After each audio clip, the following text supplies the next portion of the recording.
1 Chronicles chapter 14.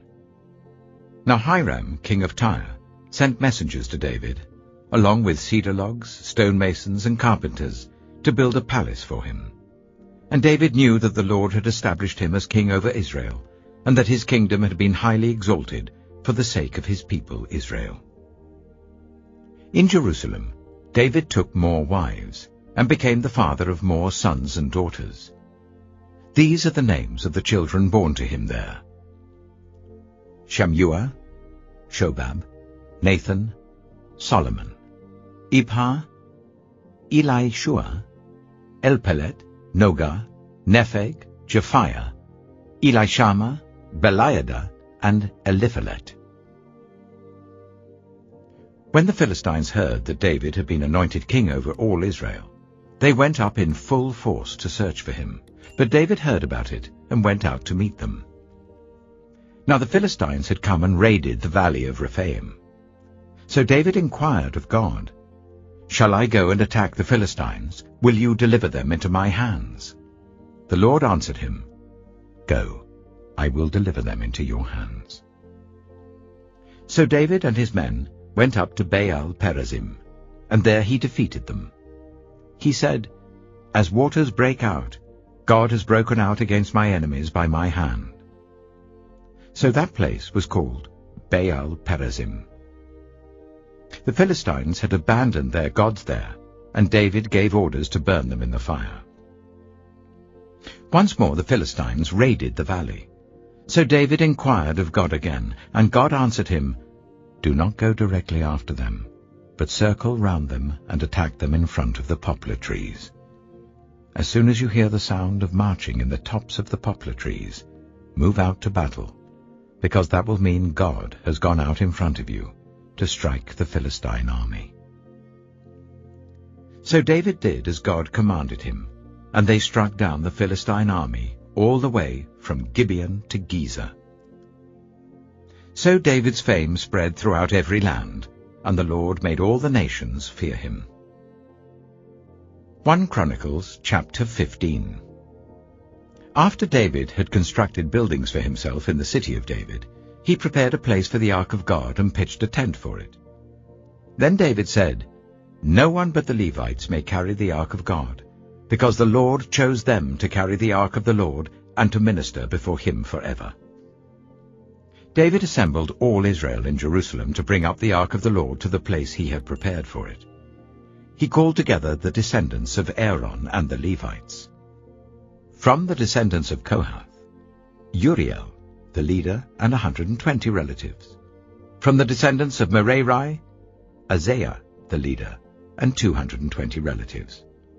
From the descendants of Gershon, Joel, the leader, and 130 relatives. From the descendants of Elizaphan, Shemaiah, the leader, and 200 relatives. From the descendants of Hebron, Eliel, the leader, and 80 relatives. From the descendants of Uzziel, Aminadab, the leader, and 112 relatives.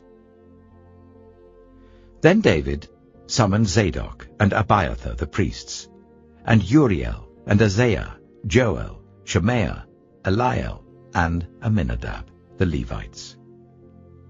He said to them, "You are the heads of the Levitical families. You and your fellow Levites are to consecrate yourselves and bring up the ark of the Lord, the God of Israel, to the place I have prepared for it. It was because you, the Levites, did not bring it up the first time that the Lord our God broke out in anger against us. We did not inquire of him about how to do it in the prescribed way." So the priests and Levites consecrated themselves in order to bring up the ark of the Lord, the God of Israel. And the Levites carried the ark of God with the poles on their shoulders, as Moses had commanded in accordance with the word of the Lord.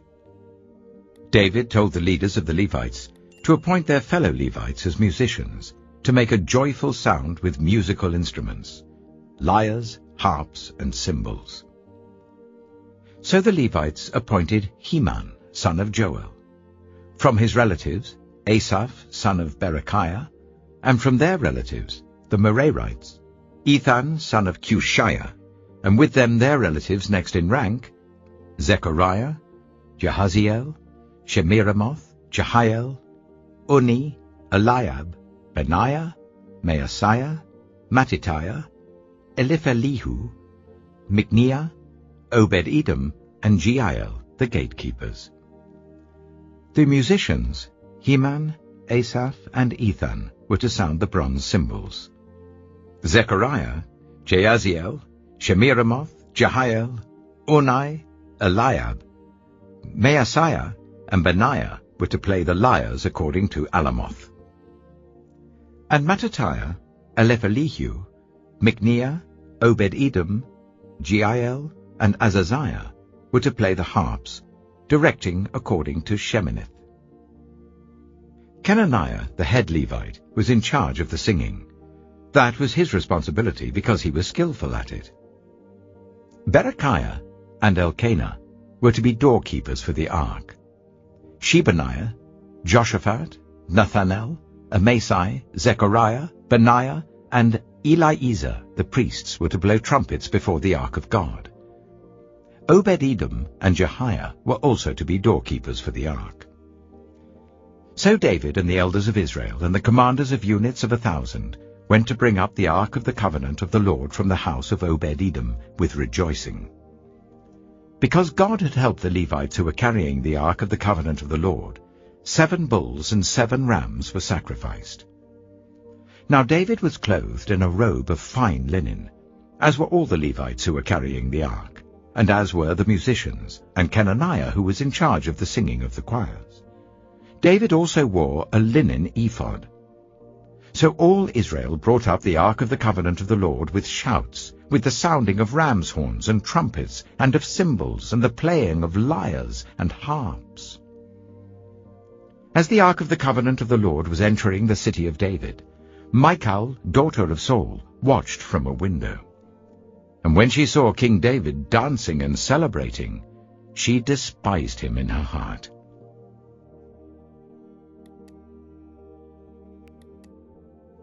Luke chapter 15.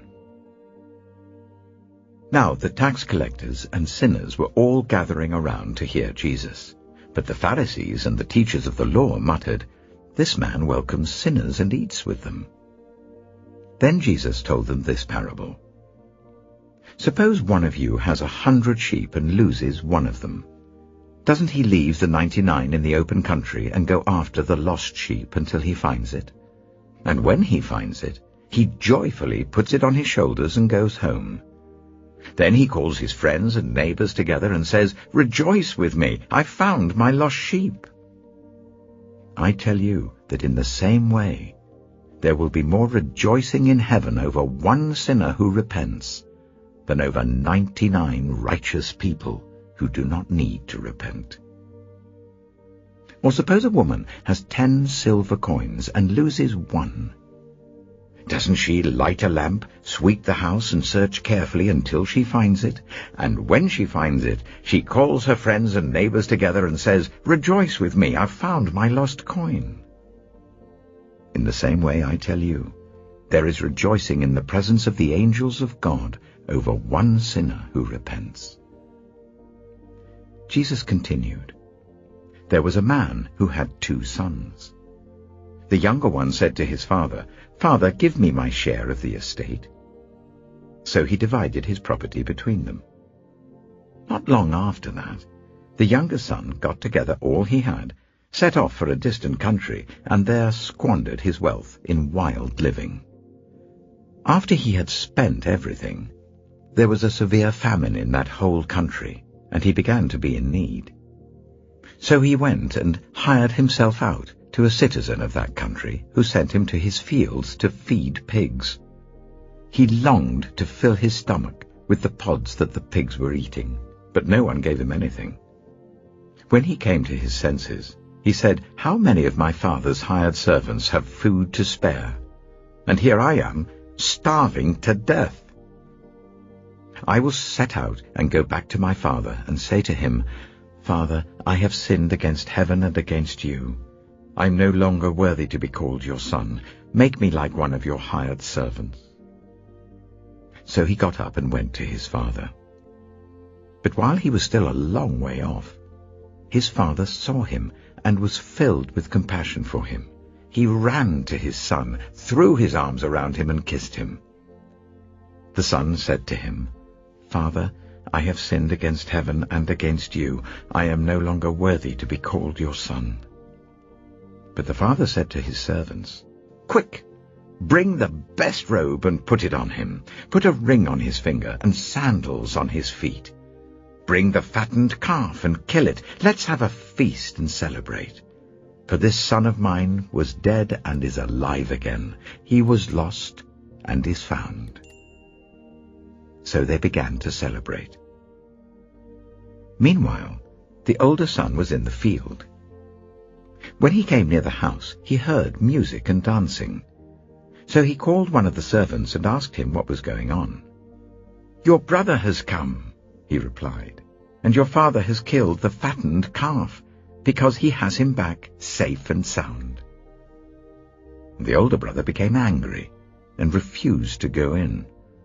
So his father went out and pleaded with him. But he answered his father, "Look, all these years I've been slaving for you and never disobeyed your orders. Yet you never gave me even a young goat so I could celebrate with my friends. But when this son of yours, who has squandered your property with prostitutes, comes home, you kill the fattened calf for him." "My son," the father said, "you are always with me, and everything I have is yours. But we had to celebrate and be glad because this brother of yours was dead and is alive again. He was lost and is found."